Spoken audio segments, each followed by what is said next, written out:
नमस्ते दर्शक हो, आइए देखते हैं भारत का सौंदर्य और वैभव।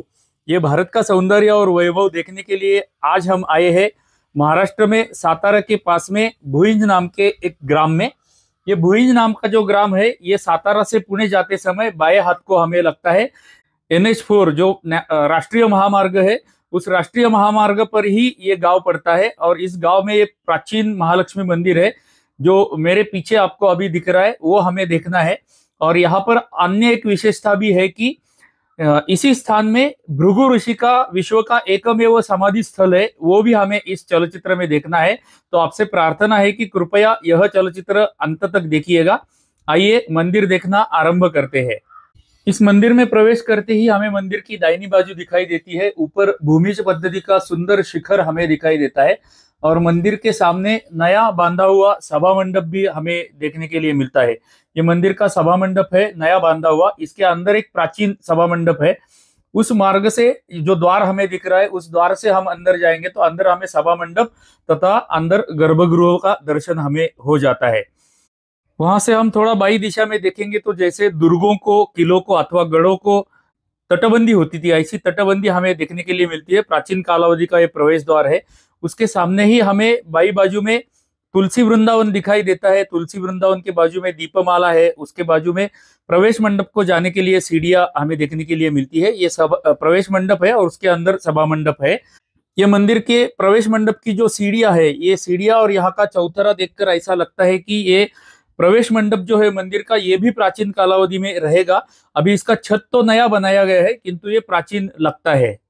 ये महालक्ष्मी मंदिर पूर्वाभिमुख मंदिर है। ये पूर्व दिशा है। वर्ष में ऐसी दो तिथियां आती है कि उस तिथियों को सूर्य देवता का आगमन होता है, तो सूर्य देवता के किरण जो होते हैं वो पूर्व दिशा से मंदिर का प्रवेश मंडप, सभा मंडप, गर्भगृह पार करके महालक्ष्मी को सूर्य किरणों का स्नान होता है। ऐसा योग वर्ष भर में 2 बार आता है। ये इस मंदिर की विशेषता है जो हमें कहीं अन्य देखने को नहीं मिलती है। अभी हम मंदिर के प्रवेश मंडप में आ चुके हैं और प्रवेश मंडप से हम सभा मंडप का दृश्य देख रहे हैं। मंदिर का जो दर्शनी भाग है, यहाँ पर भी हमें कुछ पाषाण में बनाए हुए नक्काशी देखने के लिए मिलती है। कुछ फूल बनाए गए हैं, सारा पाषाण का ही बांधकाम है। यहाँ पर हमें विविध प्रकार का नक्शी काम देखने के लिए मिलता है, नक्काशी देखने के लिए मिलती है। ऐसे फूल दोनों बाजू में दिखाई देते हैं। सभा मंडप का प्रवेश द्वार, उसके ऊपर भी हमें कुछ नक्काशी बनाई हुई देखने के लिए मिलती है। और यहाँ के ललाट बिंब में भी गणेश जी की स्थापना की गई है। यहाँ के ललाट बिंब के जो गणेश जी है उनका रूप विशेष है। ऐसे रूप में ललाट बिंब में गणेश जी हमें अन्य कहीं देखने के लिए नहीं मिलते हैं जो हमें यहाँ पर देखने के लिए मिले। सभा मंडप में प्रवेश करते ही हमें सामने कछुए का दर्शन हो जाता है। ऊपर की दिशा में हम देखेंगे तो सभा मंडप का जो छत है वो चौकोनी आकार का पाषाण में बनाया हुआ सुंदर छत हमें सभा मंडप को देखने के लिए मिलता है। यहाँ के गर्भगृह का जो प्रवेश द्वार है, उस प्रवेश द्वार के दोनों बाजू में 2 पक्षी या मोर बनाए हुए हमें देखने के लिए मिलते हैं। अत्यंत सुंदर है ये गर्भगृह का जो प्रवेश द्वार है, उसकी ऊंचाई अत्यंत कम है, छोटी है। अंदर के महालक्ष्मी का दर्शन लेने हम नतमस्तक होके ही अंदर जाते हैं, ऐसी यहाँ की व्यवस्था है। इस छोटे से प्रवेश द्वार से हम अंदर गर्भगृह में प्रवेश करते हैं तो महालक्ष्मी माता का भव्य दर्शन हमें होने लगता है। महालक्ष्मी माता के आजू बाजू में प्रभावल बनाई गई है, चांदी की प्रभावल है और सुंदर नक्काशी चांदी में बनाई हुई इस मंदिर में हमें देखने के लिए मिलती है।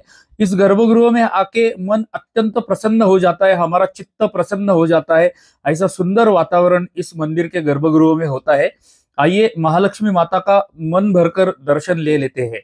सर्वमंगल मांगल्ये शिवे सर्वार्थ साधिके शरण्ये त्र्यंबके गौरी नारायणी नमोस्तुते। ओम महालक्ष्मी च विद्महे विष्णुपत्न्यै च धीमहि तन्नो लक्ष्मी प्रचोदयात्। ओम श्री महालक्ष्मी नमः। मैंने इस चलचित्र के आरंभ में आपको बताया था कि वर्ष में 2 तिथियां ऐसी होती है जिसमें सूर्य किरणों का स्नान इस महालक्ष्मी को होता है।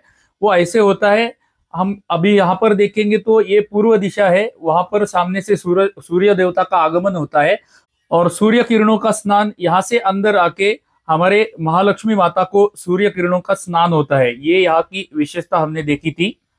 इस मंदिर की अन्य 2 विशेषताएं भी है। पहली विशेषता ये है कि कोल्हापुर का महालक्ष्मी का जो मंदिर है, उस महालक्ष्मी माता का अंश इस महालक्ष्मी माता को माना जाता है। ये एक महत्व है। दूसरा महत्व ये है कि भृगु ऋषि की कन्या भी इस महालक्ष्मी माता को माना जाता है। भृगु ऋषि का विश्व का एकमात्र मंदिर हम बाहर जाके देखने ही वाले हैं।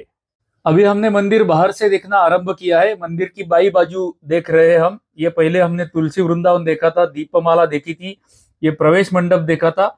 मंदिर बाई बाजू से ऐसे दिखता है। ये भूमिज पद्धति का शिखर मंदिर का। और जैसे ही हम मंदिर के पीछे की बाजू में जाने लगते हैं तो हमें कृष्णा नदी का दर्शन होने लगता है। ये द्वार जो है नीचे जाता है कृष्णा नदी की दिशा में। ये मंदिर कृष्णा नदी के तट पर ही स्थित है। मैं अभी आपको मैपल्स का स्क्रीनशॉट दिखा रहा हूँ। गूगल मैप्स का स्वदेशी पर्याय मैपल्स का स्क्रीनशॉट अभी आप देख रहे हैं। नदी के तट पर ही ये मंदिर है और मंदिर के पीछे से भी हमें अत्यंत सुंदर दृश्य दिखाई देता है। वो हम पीछे जाके देखेंगे। अभी आप मंदिर का शिखर देख रहे हैं जो अत्यंत सुंदर भूमिज पद्धति का शिखर है। ऐसे शिखर महाराष्ट्र के बहुत सारे मंदिरों में होते हैं। मंदिर के बाहरी भाग में भी तीनों बाजू से हमें कुछ नक्काशी बनाई हुई दिखाई देती है जो पाषाण में बनी है। सुंदर फूल बने हुए हमें तीनों बाजू में मंदिर के देखने के लिए मिलते हैं। मुख्य मंदिर के पीछे हम जाते हैं तो इतना सुंदर दृश्य हमें दिखता है कि हम कुछ क्षण वहां पर रुक जाते हैं ये दृश्य देखने के लिए। पीछे सुंदर कृष्णा नदी बहती रहती है। उसके पीछे हमें अनेक पहाड़ दिखाई देते हैं और अत्यंत सुंदर दृश्य यहाँ से दिखता है। मुख्य मंदिर के पीछे हमें गजांत लक्ष्मी का भी एक छोटा सा मंदिर दर्शन करने के लिए मिलता है। ये गजांत लक्ष्मी भी प्राचीन मूर्ति है। इसे अभी वज्रलेप किया गया है किंतु ये प्राचीन गजांत लक्ष्मी का दर्शन भी हमें मुख्य मंदिर के पीछे हो जाता है। अभी आप पटल पर कृष्णा नदी का सुंदर परिसर देख रहे हैं। अत्यंत निसर्गरम्य परिसर ये है। चारों दिशाओं में हमें हरियाली ही हरियाली दिखाई देती है। पहाड़ों से घिरा हुआ ये प्रदेश है। इस मंदिर की और एक विशेषता है, यह हमारा महालक्ष्मी मंदिर है जो पीछे से ऐसे दिखता है। इस मंदिर के सामने कृष्णा नदी के वो तट पर वहां से लगभग 3 किलोमीटर के अंतर पर एक तुळजा भवानी का मंदिर है। उस तुळजा भवानी मंदिर का शिखर तथा हमारे आज के महालक्ष्मी मंदिर का शिखर, ये दोनों की ऊंचाई समान है। ये भी इस मंदिर की या इस भूभाग की या इस क्षेत्र की विशेषता है। वहां से हम थोड़ा सा बाई बाजू में नीचे देखेंगे तो पाषाण में बनी हुई 8 प्राचीन कमान हमें देखने के लिए मिलती है। यहाँ के ग्रामस्थ ऐसा बोलते हैं कि भृगु ऋषि की कालावधि में यहाँ पर ऋषि मुनि तपस्या करने या साधना करने के लिए बैठते थे। ऐसा इस प्राचीन स्थान का महत्व भी है। मंदिर के पीछे हमें यह भैरव का सुंदर शिल्प बनाया हुआ देखने के लिए मिलता है। छोटे आकार का है किंतु सुंदर है। मंदिर का शिखर यदि हम दूर से देखेंगे तो हमें शुभ्र वर्ण में जो दिखाई दे रहे हैं ये अनेक देव देवताओं के शिल्प है और ऐसे देव देवताओं के शिल्प चारों बाजू से शिखर में बनाए गए हैं। अभी हम मंदिर के दाहिनी बाजू में फिर से आ गए हैं। यहाँ पर आप देख सकते हैं अंदर महालक्ष्मी को जो अभिषेक किया जाता है उसका तीर्थ बाहर आने के लिए यहाँ पर गोमुख की व्यवस्था की गई है या तीर्थ की व्यवस्था की गई है। अभी हमारा ये महालक्ष्मी माता का मंदिर पूर्ण रूप से देखकर हो गया है। इस मंदिर के बराबर सामने यदि हम देखेंगे तो पार्किंग के उस बाजू में वहां पर भृगु ऋषि का मंदिर है और वो भृगु ऋषि का मंदिर देखने के लिए अभी हमें जाना है। चलिए, अभी हमने इस दिशा में महालक्ष्मी माता का दर्शन लिया था। यहाँ पर मध्य में पार्किंग तथा उसके पीछे कृष्णा नदी है और दाहिनी बाजू में हमें भृगु ऋषि का मंदिर दिखाई देता है। ये भृगु ऋषि के मंदिर में अन्य 2 मंदिर भी है, वो भी हमें देखने हैं। जैसे ही हम पहले भृगु ऋषि मंदिर के पास में जाते हैं तो हमें सामने दुर्गा देवी का मंदिर दिखाई देता है। आइए दुर्गा देवी का पास में जाके दर्शन लेते हैं। सर्वमंगल मांगल्ये शिवे सर्वार्थ साधिके शरण्ये त्र्यंबके गौरी नारायणी नमोस्तुते। दुर्गा देवी का दर्शन लेके हम थोड़ा सा दाहिनी बाजू में देखेंगे तो भृगु ऋषि का मंदिर तथा ये गणेश जी का मंदिर हमें दिखाई देता है। ऊपर जाकर हम गणेश जी का दर्शन भी लेंगे तथा भृगु ऋषि जी का समाधि का दर्शन भी लेंगे। ऊपर आते ही हमें बाई बाजू में भृगु ऋषि मठ दिखाई देता है। फलक पर लिखा हुआ है नारायणपुर के नारायण महाराज के कृपा आशीर्वाद से ये मठ बनाया हुआ है, इसलिए उनका नाम यहाँ पर लिखा हुआ है। सदगुरु नारायण महाराज का एक छायाचित्र भी हमें यहाँ पर देखने के लिए मिलता है तथा उनके नाम का फलक और उनकी जानकारी इस स्थान पर हमें देखने के लिए या दर्शन करने के लिए मिलती है। यहाँ से हम आगे ऊपर भृगु ऋषि की दिशा में जाते हैं। उससे पहले गणेश जी का सामने जाके हम दर्शन लेंगे। ये गणेश जी का मंदिर अभी आप पटल पर देख रहे हैं। गणेश जी का दर्शन ले लेते हैं। वक्रतुंड महाकाय सूर्यकोटि समप्रभ निर्विघ्नं कुरु मे देव सर्वकार्येषु सर्वदा। ओम गं गणपतये नमः। ओम श्री गणेशाय नमः। अभी हम और थोड़ा ऊपर आए हैं। ये गणेश जी का मंदिर अभी हमने देखा था और सामने हमें भृगु ऋषि के समाधि का दर्शन हो जाता है। पास में जाके दर्शन ले लेते हैं। गुरुर्ब्रह्मा गुरुर्विष्णु गुरुर्देवो महेश्वरः गुरु साक्षात परब्रह्म तस्मै श्री गुरवे नमः। भृगु ऋषि महाराज की जय। अभी हमने विश्व के एकमेव होने वाले भृगु ऋषि के समाधि का दर्शन लिया। उसके बराबर सामने ही हमें एक सभा मंडप बनाया हुआ दिखाई देता है। इस भृगु ऋषि मंदिर के समाधि के बाजू में हम देखेंगे तो ये गोलाकार बनाया गया है, संपूर्ण गोलाकार है। भृगु ऋषि की समाधि जो है उसके नीचे ये गोलाकार एक ध्यान मंदिर बनाया गया है। इस भाग को ध्यान मंदिर कहते हैं। बराबर इस समाधि के नीचे ही ये ध्यान मंदिर है। अभी इसका द्वार बंद किया गया है, किंतु हमें इस ध्यान मंदिर का भी दर्शन यहाँ पर हो जाता है। इस भृगु ऋषि मंदिर के समाधि के बराबर दाहिनी बाजू में हम देखेंगे तो वहां पर हमें एक शिखर दिखाई देता है। ये यहाँ के दत्त भगवान का मंदिर है, उसका भी वहां पर जाकर हम दर्शन ले लेते हैं। चलिए, ये महालक्ष्मी मंदिर तथा ये विश्व का एकमेव भृगु ऋषि मंदिर का परिसर आप देखेंगे तो आपका मन प्रसन्न हो जाएगा, आपका चित्त प्रसन्न हो जाएगा। ऐसा सुंदर ये निसर्गरम्य परिसर है। चारों दिशाओं में हमें हरियाली ही हरियाली देखने के लिए मिलती है।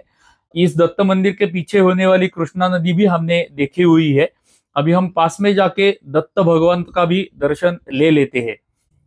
अवधूत चिंतन श्री गुरुदेव दत्त, दत्त भगवान की जय। इस दत्त मंदिर के सामने जो सभा मंडप है, उस सभा मंडप में ये फलक लगाया गया है। नारायणपुर के सदगुरु नारायण महाराज जी ने भृगु ऋषि का महात्म्य लिखा था, उसका फलक यहाँ पर लगाया गया है।